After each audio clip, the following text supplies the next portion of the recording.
Hi, I'm Nathan from Serious Geeks, and today let's talk about the big Warhammer 40,000 preview that is finished today, and also I have some leaks for you. I'll talk about the leaks at the end, but firstly, let's talk about the big Warhammer 40,000 preview. I don't know about you guys, but I was actually very happy with a lot of the stuff we saw there. I mean, the trailer, that new trailer they've got, I would watch that as a film. I thought that was amazing. And I can't wait to show it to my kids. They're going to think that's great as well. And it's always good to recruit new people into the hobby. I suppose I shouldn't do it in the order that they actually discuss things. I should probably do it in the order that we all care about. And that's the models. What are the first models they released? Well, a lot of people have been complaining for ages. There were no chainswords for Space Marines. Well, the new Space Marines, I should say. Primaris. And it seems that Games Workshop have finally caught on to that fact. I mean, personally, I think chainswords should have been there from the off.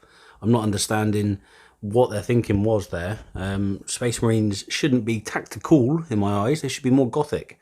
I mean, they mentioned it in the preview, how a lot of those imagery of the new models and the new, the concept art, etc. Yeah, it's a lot more gothic. It's a lot more in theme of what Warhammer 40,000 is. And they mentioned how Space Marines are not just super soldiers. They are also giant knights from the medieval times. They have a smattering of that within their character and their ethos.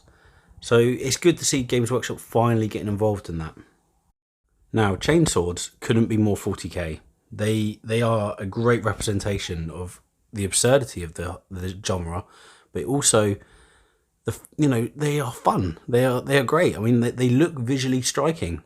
If you see a bunch of super soldiers running towards you in massive armor and basically a sword that is built into a chainsaw, that's kind of intimidating.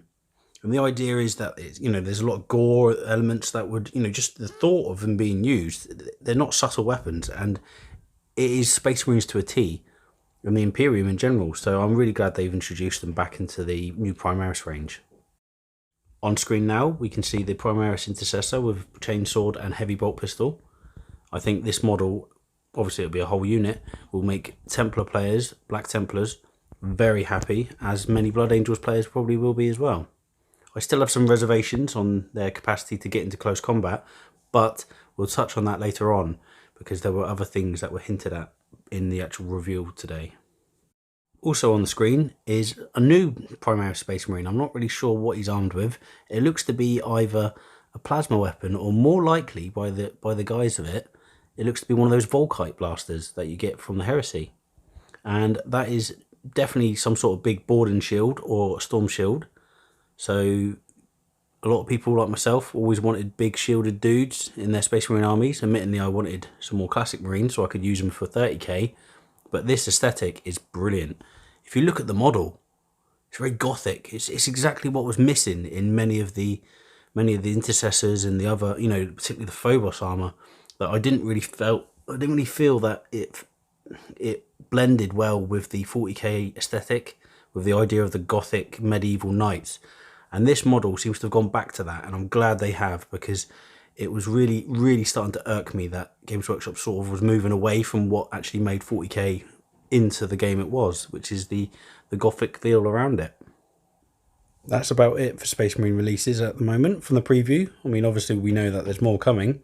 We will, I'm sure, see more in the next couple of weeks.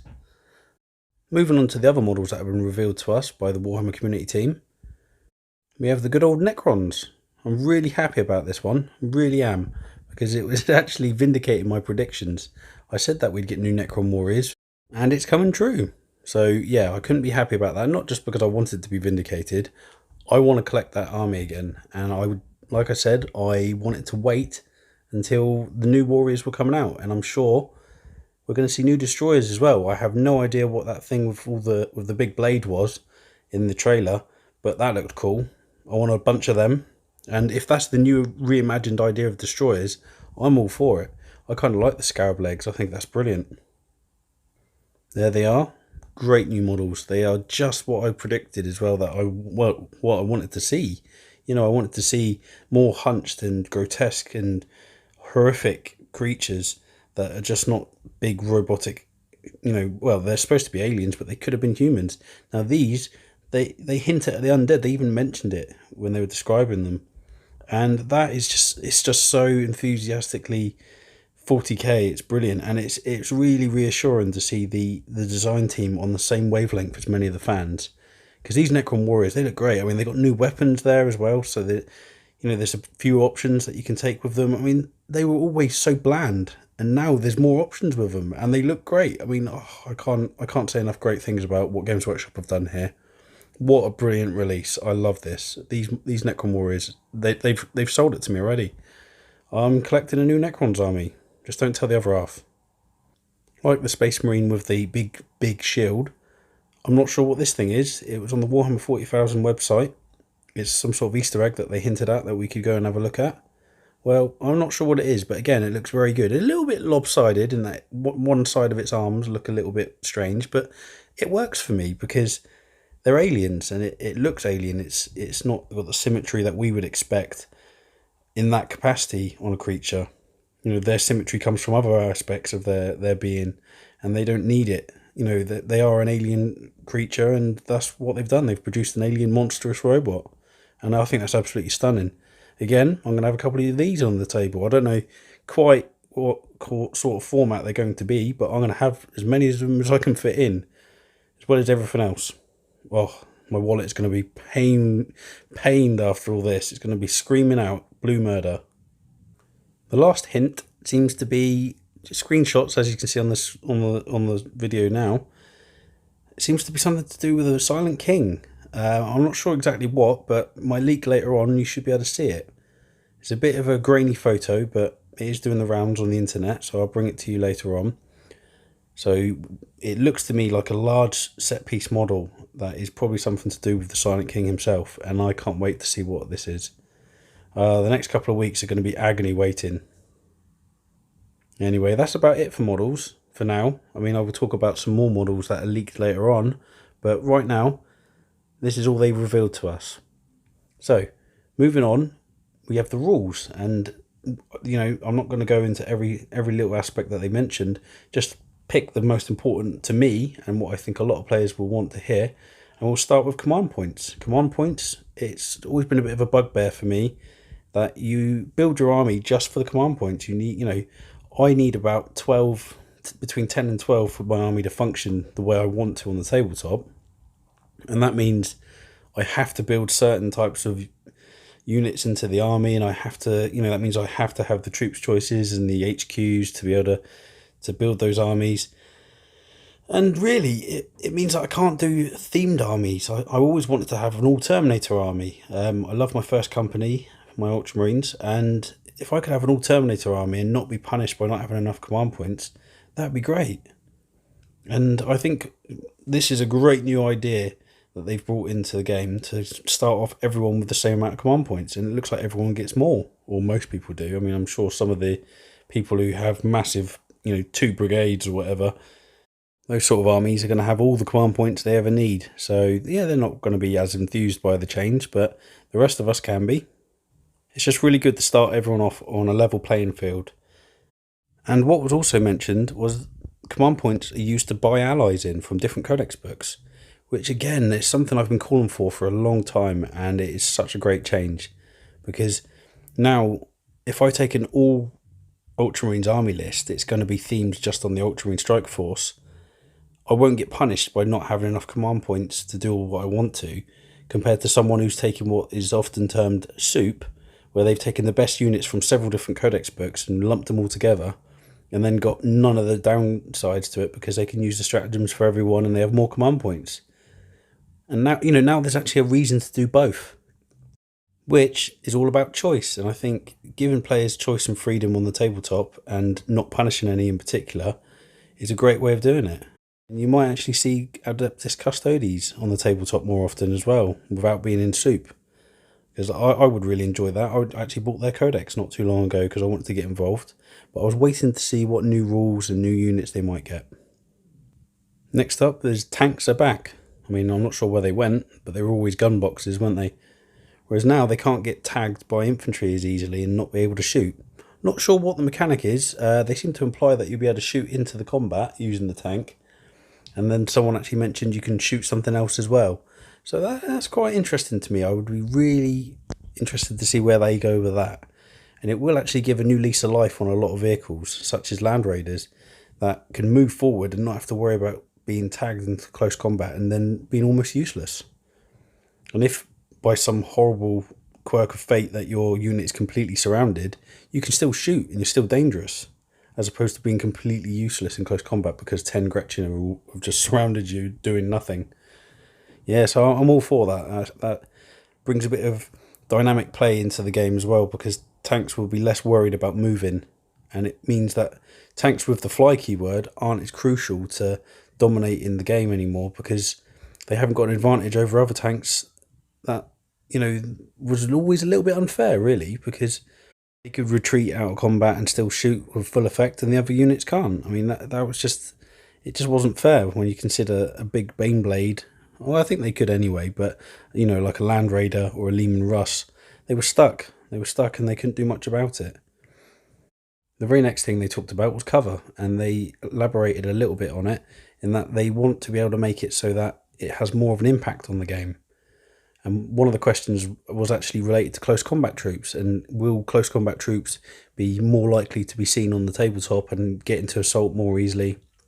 And the designers were actually confirming that. They were saying that because of terrain, this means that your units can get on into the place they need to be on the table and can perform better.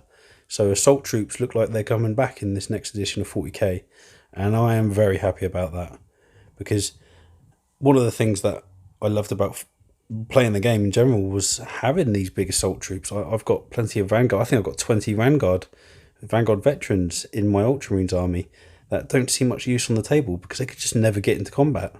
They just get shot off the table, even with storm shields. And now it looks like they're going to be able to actually be useful and dangerous on the tabletop, because I like to get close in and really get the best out of my troops. You know, it's very thematic and it's kind of exciting as well, rather than just sitting there and shooting.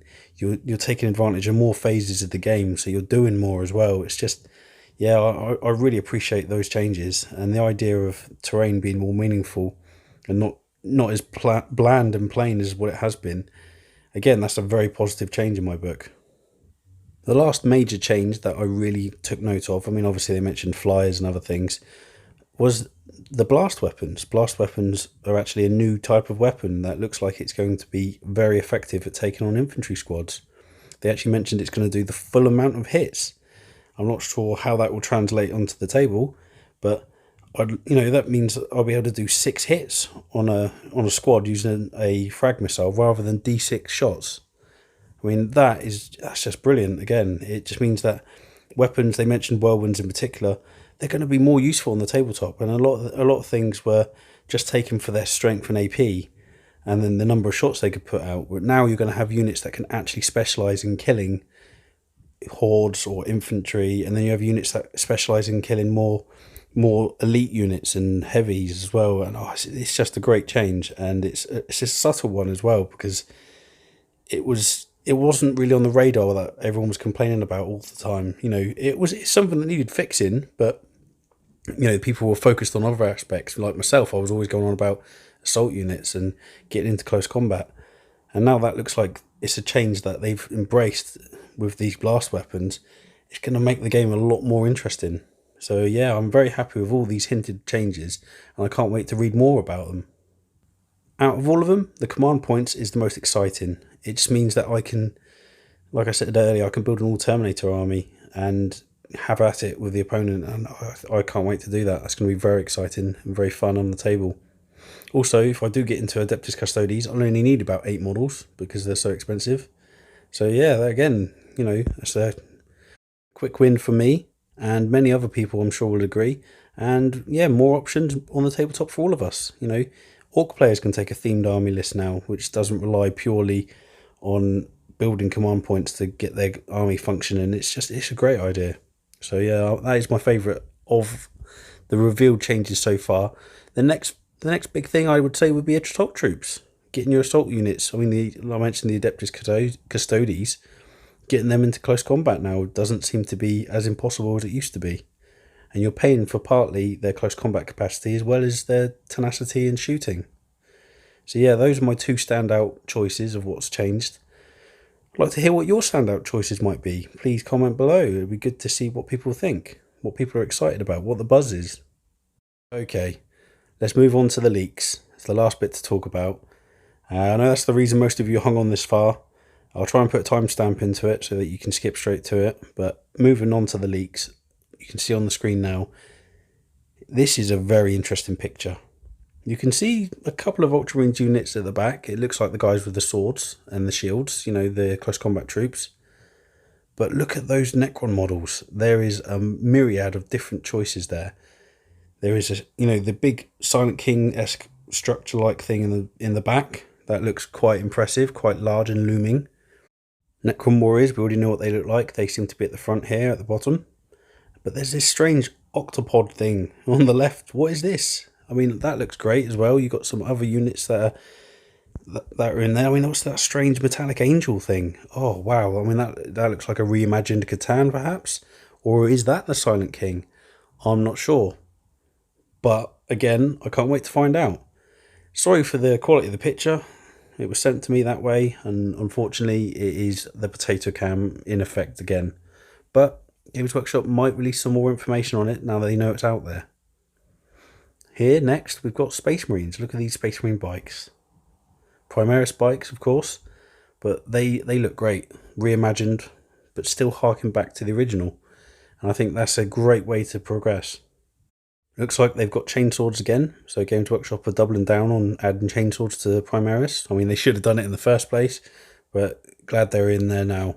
And it also means that they're going to have 4 attacks on the charge, and they might even be different types of chainswords. I mean, Primaris seem to get upgraded versions of everything, so we'll have to wait and see what kind of weapon they are. But yeah, I mean, that's a lovely bike model. I'm really impressed with that, and I think a lot of people will be too. White Scar players in particular. Bit of speculation, but maybe we'll see the updated version of the Khan. Maybe he will be on a bike now as well, so you can take either. And I wouldn't be surprised if Games Workshop does do that, because it was always strange that he wasn't on a bike in the first place. So yeah, that's a great new addition for Primaris, I believe. Next up, we have some sort of elites troops. I'm sure they are elites because they have the halos above them. I doubt it's a trio of captains or lieutenants. But yeah, it looks like Sword and Board is coming back in a big way, and they will be keen close combat troops. I think the Victrix Guard were a prototype in that regard. Primaris do lack in heavy close combat troops, and this would fill that hole greatly, I think. And it does actually support the idea that Games Workshop has rebalanced the game so that it can move towards an assault-based army and still not be wiped off the table by shooting. So yeah, I'm quite interested to see what we're going to have here. As you can see, these units are quite phenomenal. They're very well. I particularly like the Sword and Board dudes, actually. You know, it's very gothic, it's very thematic, and it's exactly what Space Marines are to me. The clean cut, tactical, as some people like to call it. I don't like the Phobos. I just don't feel like they feel like Space Marines to me. So this is a big thumbs up from me. I'm very happy with this. Lastly, we have some sort of chaplain. I'm not sure. He looks like a Templar character. Maybe it's a reimagined Helbrecht. Not sure, but he does sort of have the similar sort of pose, in that he's carrying forth some sort of lantern or sensor or something. I'm not sure what it is, but yeah, it's a very effective looking model, and again, it brings up that gothic style that I think has been missing from many Primaris releases. So again, another big thumbs up from me. Not sure if that is the final model or not. These look like concept sketches, but if you look at the Primaris intercessors and the Sword and Board dudes, they all look very similar. So to what they've actually finally come out as. So I don't think there'll be much difference when they are finally released with these models. And I think Black Templar players will be particularly happy, especially with the Primaris intercessors with heavy bolt pistol and chainsword. I mean, that alone, I can see people just building a horde of them and just lurching forward, chopping things up. It's going to be great fun. I think 9th edition is going to be very fun. A picture is worth 1,000 words, so on that note, I'm going to cease this commentary and move on. Hope you've enjoyed it, and I look forward to speaking about some 40k soon and restarting the Tactica series when 9th edition hits. Peace out.